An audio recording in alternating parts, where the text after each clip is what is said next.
a refreshing and flavorful dish that's perfect for a light meal or a side. Our Madalicious recipe of the day, Adobo Flakes salad with a zesty calamansi dressing. I'm V-Boy Miranda with San Miguel Foods Home Foodie, where we enjoy sharing madali plus delicious recipes. Adobo Flakes, isang spin ito sa traditional Filipino dish na paborito ng marami. But first, let's shine a spotlight on our star ingredient, Pure Foods ready-to-eat adobo flakes that will save you time preparing it without compromising on flavor. Are you ready to screen cap our complete list of ingredients? There you have it!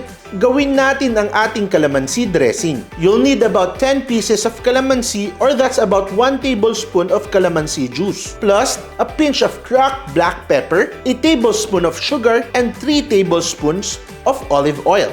Whisk together your calamansi juice. Look at how that comes together. Now, for the fun part, assembling the salad. Start with the mixed greens, followed by the cucumber, tomato, red onion, and don't forget the green mango slices. These add a burst of tart flavor that really balances the richness of the adobo flakes. Next, fry the shredded adobo flakes in a pan with a small amount of oil, stirring it occasionally until golden brown and perfectly crispy. Mag-sprinkle tayo ng adobo flakes generously over the salad. Finally, toss the salad gently with the calamansi dressing, making sure everything is coated with a tangy, citrusy flavor. Napaka-refreshing! Filipino-inspired salad that's perfect for lunch, dinner, or for your baon any day of the week.